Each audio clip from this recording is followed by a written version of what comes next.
arkadaşlar. Bugün Imagine okulunu dolaşıyoruz. Imagine okulu yetkilileriyle röportaj yapacağız. Okuldan görüntüler alacağız. Harika bir okul. Liverpool merkezde. Hemen bu şehrin merkezine yürüme mesafesiyle 10-15 dakika yürüme mesafesiyle bütün o şehrin atraksiyonlarını görebiliyorsunuz. Şimdi okulu dolaşmaya başlayabiliriz.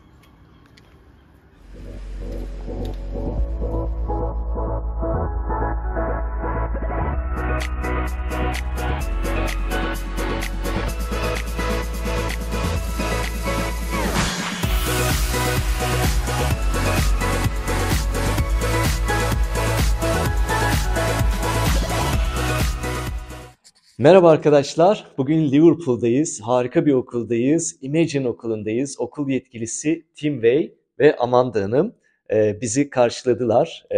Kendileri evli ve okulun hem sahipleri hem de yöneticileri, yani işin içinde olan kişiler bizi ağırladılar. Okulu gösterdiler. Okulla ilgili görüntüleri zaten videomuzda göreceksiniz. Şimdi okulla ilgili röportaj yapacağız. Thank you so much for welcoming us. We are very happy to be here. So can you introduce yourself, please? Yeah, hi, I am Tim. My name is Tim. I am the director of the school. The school has been established about 10 years now. So we are right in the heart of the city centre. Tim, buranın yöneticisi ve sahibi tabii ki de kurucusu. 10 seneden beri faaliyette olduklarını söylüyor ve Liverpool şehrinin tam merkezinde olduklarından bahsetti. Hi, I'm Amanda. I'm Tim's wife. I'm also a director of Imagine English Language Academy. We're very hands-on with the company. Tim looks after the education and I look after the students' accommodation, etc. Evet. Amanda Hanım da Tim Bey'in işi ve işin içerisinde olduklarından bahsetti. Kendisi accommodation'dan sorumlu. Amanda'nın accommodation'dan, yani konaklamadan sorumlu. Tim Bey de yönetim işlerinden, gelen öğrencilerden ve öğrencilerin eğitim durumlarından sorumlu. Yes, thank you so much. So you are here, as you say, hand-on. That means you are here and you are interacting with the students directly. Can you mention school and the daily life here, the education, please?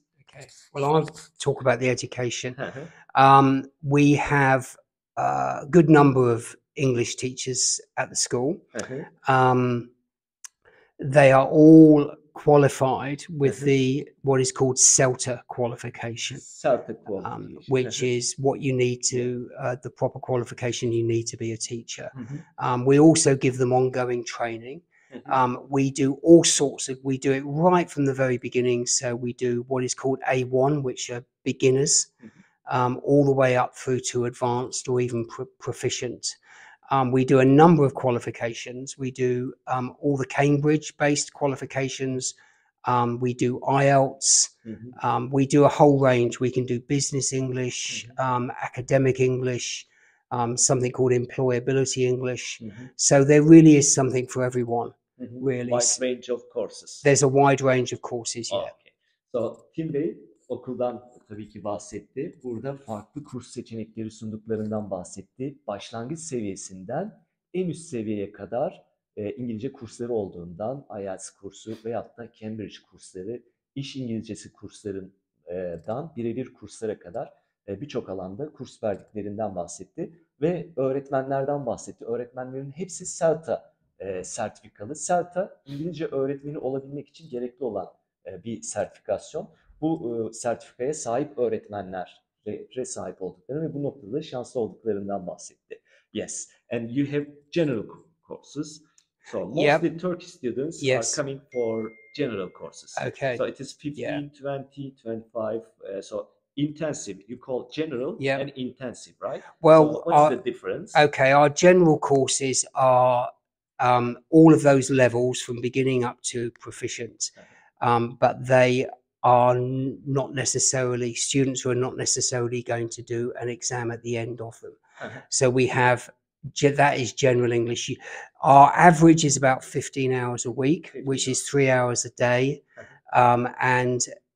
But you can do intensive. So there's a whole series of different courses, different areas you can learn English outside of that as well. So that could include things like 15 hours of English, 6 hours of IELTS, 15 hours of English, business English. Then we do conversation classes.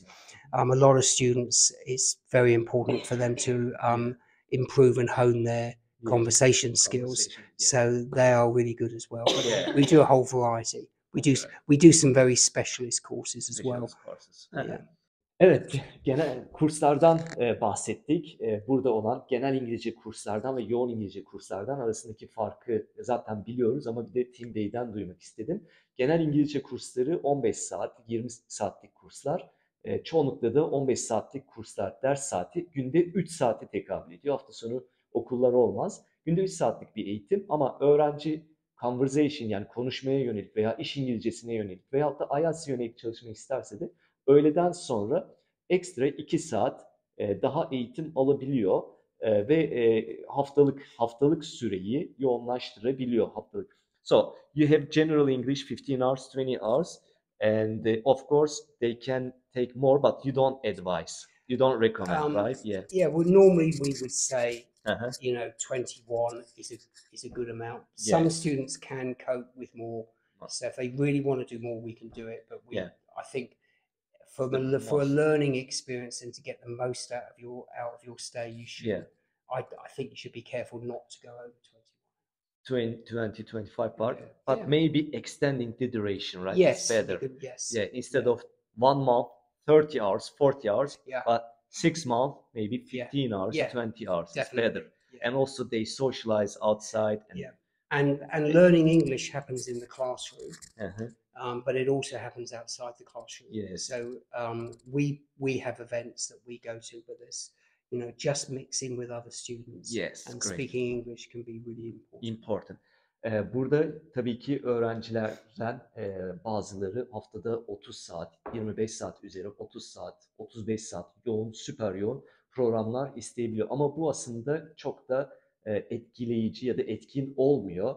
Dil eğitiminde önemli olan haftada 15-20 saat bu en optimumu. Biraz daha süreyi uzatarak kalmak daha mantıklı. Uzun, yoğun programlar daha sıkıcı olabiliyor ve beyin kapatabiliyor kendini. Bu yüzden de Tim Bey de ondan bahsetti. 15-20 saatlik eğitim ama uzun süreye yayılmış bir eğitim daha mantıklı. Aynı zamanda tabii ki sınıf içerisinde İngilizceyi öğreniyorsunuz. Sınıf dışarısında da bunu kullanarak, konuşarak, pratik yaparak dil eğitimini pekiştirebiliyorsunuz ve bu noktada da kendileri öğrencileri teşvik ettiğinden bahsetti. Dışarıda sosyalleşmeleri için. Yes, you just mentioned the socializing. You are encouraging students outside and socialize. And I know that you do coffee hours. Well, we do coffee and conversation. Coffee and conversation. That is a free activity once a week where we go to a coffee shop and people buy a coffee or tea. And then it is led by one of the teachers, and it's just in a different environment. But we also do a lot of other social activities. We as a school we encourage we go out for meals together. Amanda and I will be coming along as well, and so we do those sort of activities. But we also work with a really good organization in Liverpool called Day Tripper.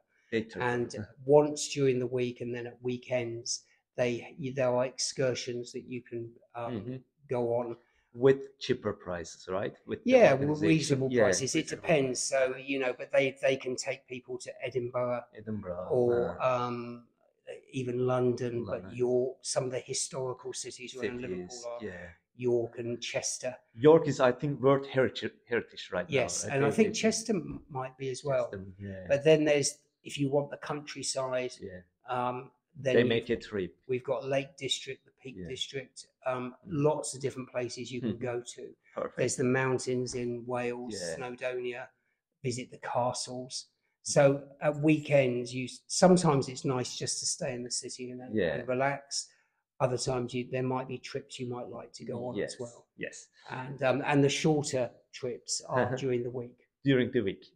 Sosyal aktivite programlarından biraz bahsetmesini rica ettim. Okulun güzel bir programı var. Coffee and Conversation. Kahveye gidiyorlar. Burası bu arada iş merkezi, yani işlerin olduğu bir alan. Dolayısıyla aslında yoğun bir bölge. Kafe, shoplar, restoranlar var burada. Okulca haftada bir gidiyoruz diyor. Farklı sınıftan öğrenciler de bir araya gelip kaynaşabilme imkanı oluyor. Mesela farklı kafe shop'a gidip orada oturup hem diyalog kurabiliyorlar, hem birbirleriyle tanışıyorlar. Ve bu organizasyonu, bu aktiviteyi mutlaka bir öğretmen eşliğinde oluyor. Öğretmen de tabii ki bir ders yapar gibi öğrencileri konuşmaya teşvik ediyor. Bunun dışında farklı sosyal aktiviteler de var diyor. Burada çalıştıkları bir organizasyondan bahsetti, aktiviteyi düzenleyen. Onlarla çalışıyoruz diyor. Hem daha uyguna geliyor, hem de şehir içi veyahut da şehir dışı gezi programlarıyla öğrenciler farklı aktivitelerden faydalanabiliyor diyor. Liverpool zaten World Heritage diye geçiyor. Dünya mirası da çok güzel binalar, eski tarihi yapılar var. Aynı zamanda York gibi, Edinburgh gibi veyahut da Galler gibi şehir dışı gezileri, bazen Londra veyahut da şehir içinde aktivite programları düzenlediklerinden bahsetti. Yes, that's so nice. So we are in this city center. Yeah. Right? It is the business hub, right? This is the business hub, or what we call the business quarter. So a lot of the commercial work is done. Yeah. So there's offices around. Offices. But it's a really nice, because it's quite a quiet area. Yeah. But we are literally 5, 6, 7 minute walk to the main city centre, where that's where you'll get the vibrancy of all the shops and the bars and the clubs and things like that. Yeah, I find it very encouraging, very encouraging when you are in the city business hub. Yeah. Businessmen, businesswomen, and drinking coffee. So Yeah. it's just encouraging Yes. to learn Yeah. more, Yeah. study more. Burası dediğim gibi şehir merkezinde ve iş alanlarının olduğu yerde. Dolayısıyla ondan bahsettim. Aslında bu biraz teşvik de edici. Kahvenizi alıyorsunuz, etrafta iş insanları var. Herkes takım kıyafetli, takım elbiseli. Bu sizi aslında biraz da daha iyi olmaya teşvik de ediyor. Daha çok çalışmaya teşvik ediyor, öğrenmenizi teşvik ediyor. Ama okulun bir güzel yanı da ana caddenin bir gerisinde kalıyor. Yani burası çok gürültülü bir alanda değil. Ders çalışmak için, öğrenmek için, ders yapmak için de güzel bir binaya sahipler. I just add something extra from myself. I said it is in the center, but this building is lucky because it is not noisy. No. So it is quiet. So it is nice to study. So that's so nice. And Amanda, your accommodation, you arranging the accommodation. I know that you are hand-on, as you say. You know families, and that is, I think, nice. If anything happens, students can directly come to you and talk to you. You know the families for a long time. Can you mention the accommodation and what type of accommodation you provide here? Okay, so we have host families, which are within a 45-minute journey into school. Most of them are closer than that, but we do have a few in the busy times, which are 45 minutes. We also have student accommodation. The main accommodation block we use is 5 minutes walk from here. So very close. They provide an ensuite room in a shared flat of 4 other students, and you share the kitchen and lounge area. We've also got some other accommodation, which is about a 15-20 minute walk through the city centre, and they have 2 shared bathrooms in a shared flat of 7. So obviously the prices are cheaper for those. Yes, I will just come to prices because it's so promoting here, I think. But considering London, it's huge. Prices are very affordable. Konaklamadan biraz bahsetmesini rica ettim. 3 çeşit konaklama var. Aile yanı konaklaması, yurt konaklaması, bir de öğrenci evi paylaşımından bahsetti Amanda Hanım. Aile yanı konaklaması, en uzak aileler 45 dakika uzaklıkta dedi, yani otobüste. 45 dakika aslında iyi bir zaman ama çoğunlukla dedi daha da kısa zamanda, yarım saatlik, 20 dakikalık mesafede ve bütün ailelerle uzun zamandan beri çalıştıkları için dolayısıyla hepsiyle aslında kim nasıl bir karaktere sahip, hangi öğrenci için hangi aile iyi olabilir, kendisi uzun zamandan beri ailelerle tanıştığından ve işin içinde olduğundan biliyor. Bu da tabii ki öğrenci memnuniyetini arttıran bir şey. Bir diğer konaklama 5 dakika yürüme mesafesinde öğrenci evleri. Bunlar paylaşımlı oda. 3 öğrenci, 4 öğrenci bir evi paylaşıyorlar. Ve odaların hepsi ensuite, yani tuvaleti, banyosu odanın içerisinde, yani paylaşımlı değil. Bu bir opsiyon, bir seçenek. Bir diğer seçenek de yurt konaklaması. O da yaklaşık 12 dakika yürüme mesafesinde dedi. Paylaşımlı oda veyahut da özel odada olabilir. Paylaşımlı banyo veyahut da ensuite dediğimiz kişiye ait banyo, tuvalet de olabilir. Yes, accommodation is big advantage here. So what are the prices approximately? Of course, it can change, vary, but approximately. So for the homestay with a family, the base price is £150 a week. Is And it half board or self? half board. Half board. So Okay. breakfast and evening meal. And a week for us is Sunday to Saturday. We, in the winter months, we have a £10 extra charge per week for the winter, for the fuel allowance. And then in the summer, there's an additional £20 a week. That's June, July, and August. Okay. So those months it'll be £170 a week. Yes. If a halal season, diet is Uh-huh. required, then that's an extra £10 a week. Is that extra diet? Yeah, halal especially. I Yeah, see. Okay. because it's more expensive. Expensive, yeah. Evet, konaklama fiyatlarından bahsetmesini rica ettim. Liverpool daha uygun Londra'ya göre. Londra'da bu biraz daha yüksek olabiliyor fiyatlandırma. Burada yaklaşık, tabii ki bu fiyatlar zaman içerisinde değişebilir ama fikir vermesi açısından özellikle sormak istedim. Sabah akşam yemekleri dahil 150 pound dedi. Yazın biraz daha yüksek sezon olduğu için ekstra 20 pound gelebiliyor. Dolayısıyla 170 pound'a geliyor bu haftalık ücreti. Haftayla kastettiği pazar günü giriş olur, cumartesi çıkış olur. Çünkü pazartesi okul başladığı için bir gün öncesinden öğrenci konaklama için giriş yapar ve okul cuma günü biter. Cumartesi pazar okul yoktur. Cuma günü okul biter. Cumartesi günü, yani o akşam kalır. Cumartesi günü de çıkış yapar şeklinde bir haftalık da kastımız pazar giriş, cumartesi çıkış. 170 pound ama yeme içme dahil. Tabii ki sadece kahvaltı alabilirsiniz. O zaman fiyat biraz daha düşebiliyor. Eğer ekstra bir diyet, ekstra bir yeme içme ile ilgili talebiniz olursa burada da ekstra 5 pound, 10 pound ekstra bir ücret gelebiliyor. How about the residential accommodation? So the residential accommodation, it varies on the accommodation block, but the one close by is £155 a week. But then you haven't got the travelling. It's self-catering. Just walking. Just Yes, walking, self-catering. yeah. So no meals provided. The one that Is it ensuite accommodation? yes, So single ensuite. single ensuite, the one we It's use so here. affordable. Yes. Considering London, 350, it is nothing. Right. Yeah. If the one I spoke about with the shared bathroom, so they have 7 rooms with 2 shared bathrooms. That's in the region of about 120, 125 pound. Yeah, because of the bathroom situation. Yes. So it is good to know, to give the prices. Yeah. Bu yurt konaklamaları için özellikle bu fiyatı sormak istedim. Orada da şöyle oluyor. Eğer tek kişi kalıyorsanız ve ensuite, yani banyo ve mutfak içerisinde tek kişi 155 pound dedi ve ama yürüme mesafesinde buraya.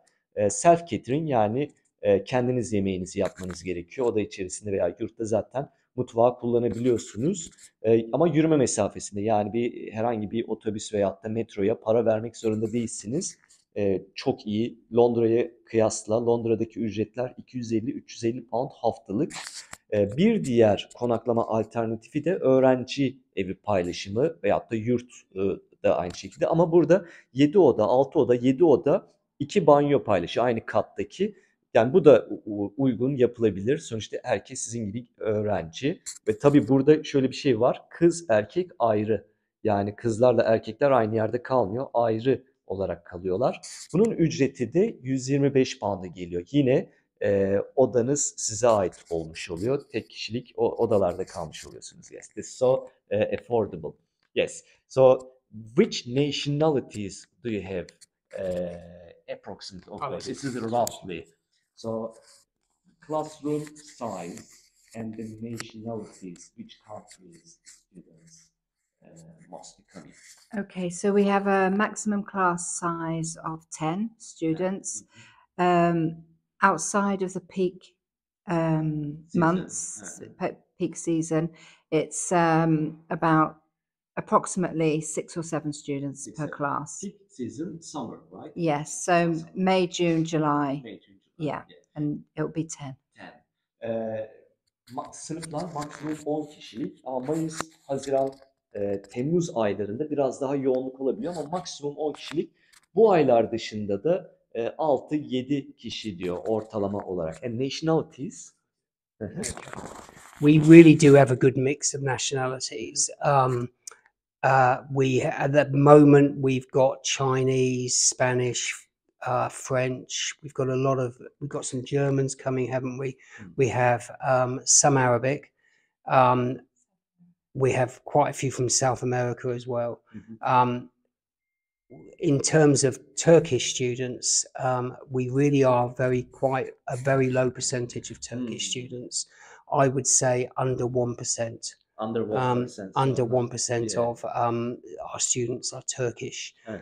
So it is extremely unlikely, probably impossible, that you will be in a class with a lot of Turkish students as well. Bu da bence bir avantaj. Burada gelen öğrencilerinin uyruklarından hangi ülkeden, hangi ülke vatandaşlarından daha çok aldıklarını sordum. Çin'den bahsetti. Çin gelen, Almanya'dan, İtalya'dan, Almanya'dan ve tabii ki Latin Amerika ülkelerinden ve Arap öğrencilerinde çok yoğunlukta değil ama az da Arap öğrencilerinin olduğundan bahsetti. Ama burada bu okula zaten bizim gelmek istememizin en büyük sebeplerinden bir tanesi de o. Türk öğrenciler yok. Yani Türklerin çok bildiği bir okul değil. Dolayısıyla İngilizce konuşmaktan başka bir alternatifiniz yok. Bu yüzden de bu okul tercih sebebi olabilir arkadaşlar. Türk öğrencilerinin sayısının az olması, burada diğer ülke vatandaşları yani arkadaşlarınızın olacak olması ve Tim Bey ve Amanda Hanım'ın direkt işin içinde olmaları, okulun başında olmaları hem memnuniyeti arttırıyor hem daha yakın bir iletişim sağlıyor. Bir de Türk yoğunluğu az burada. Dolayısıyla İngilizce pratik yapma, İngilizce öğrenme, geliştirmeyi hızlı ve daha güvenli yapacaktır diye düşünüyorum. Yes. Thank you so much for all and welcoming us. We are very happy to be here.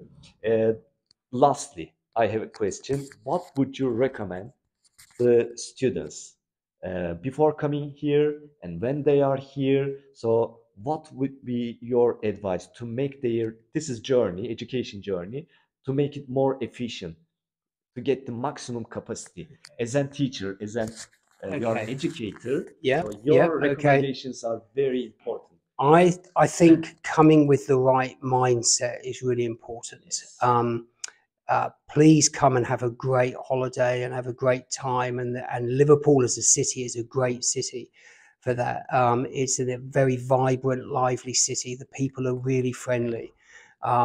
One of the things that most of our students love about the city is that it's very compact. So I think if you stood in the centre of the Liverpool city centre, in terms of the shopping and the business area, everything is within about a 15, maybe 20-minute walk. So it's very easy to get around. People love their experience here. So definitely enjoy the experience. Please don't lock yourself away after lessons. Get to know the other students. They will not be speaking your language, so you will have to speak in English to them. I think the biggest advice I can give, try and get confident in speaking in English. Talk to people. People are very friendly in the city. And make sure you mix your studies with having a really good time. That's the way most people improve the most, and then they want to come back. Super. Yeah. Tim Bey aynı zamanda eğitmen olduğu için, öğretmen de olduğu için onun tavsiyesini sordum. Yani buraya gelmeden önce ve buradayken de öğrencilere ne tavsiye edersiniz diye bir eğitmen olarak kendisi dedi ki doğru vizyon, doğru kafa yapısı, kendinizi doğru şekilde şartlandırmak çok önemli. Buraya lütfen keyfini çıkartın dedi. keyfini çıkartarak aslında öğrenmenin yolu açılıyor ve daha iyi öğreniyorsunuz. Okul bu yönden, Liverpool'da bu yönden çok iyi. Okulun yeri de çok iyi. Liverpool'da arkadaş canlısı, eğlenceli, keyifli bir şehir. Okul birçok eğlence merkezine veyahut da şehrin turistik yerlerine 20 dakika maksimum 15 dakika 20 dakika yürüme mesafesinde aslında merkezde. Dolayısıyla buranın keyfini çıkartın. Kendinizi kapatmayın. Kendinizi zorlayın. İngilizce konuşun. Arkadaşlıklar kurun. Sadece sınıfta kalmasın. Evinize de hemen gitmeden mesela arkadaşlarınızla konuşun. Kendinizi konuşmaya zorlanın. Ve utanmayın. Yani utanmanıza gerek yok. Konuşun, konuştukça eğlenerek öğreneceksiniz dedi. Bence doğru olan da bu. Aslında doğru kelime de bu. Eğlenin, keyfini çıkartın. Keyfinizi çıkarttığınızda zaten öğrenme geliyor. I think you point very very nice. I think very correct. You said enjoy and take the pleasure of learning. I think this is the key point. Yeah. And Amanda, do you have any recommendation? Definitely on the social side, try and take advantage of the trips outside Liverpool. You'll go with students from other language schools, so you'll meet you'll make new friends who you won't see in the class, and then that will extend your social interaction outside the classroom. Yeah, it's so true. Yeah, they are not restricted within the classroom or school, Yeah. but they will know other Yes. students from other language schools. Yeah. Amanda Hanım'ın tavsiyesi de çok güzel. Sadece bu okul ve bu okul aktiviteleriyle de kendinizi kısıtlamayın. Başka aslında konuşmamızın başında söylemiştik. Bu sosyal aktivite düzenleyen firmayla çalışmaları da çok güzel. Kendi içlerinde değil. Bu firma başka okullardan da öğrenci alıyor. Dolayısıyla bunlara da katılın diyor. Gezi programlarına katılın. Dışarıda atıyorum yemek veya kahve saatlerine katılın. Böylelikle farklı okullardan farklı arkadaşlıklar edineceksiniz. Dolayısıyla konuşacaksınız. Bu çok bunu özellikle söylüyor. Çünkü sosyalleşerek, konuşarak, arkadaşlıklar kurarak aslında İngilizceyi kullanıyorsunuz ve ilerletiyorsunuz. Yes, I think that are really great advices. So, and also I always advise them not to, as you say, lock themselves. Yeah. So they need to socialize. As Yeah. long as they socialize, they speak Yeah. what they have learned Yeah. within the walls Yeah. of the school Yeah. classroom, and they use Yeah. and get the pleasure, of Yeah. course. Yes. Thank you so much again okay. for welcoming. Thank And you. yeah. Thank you.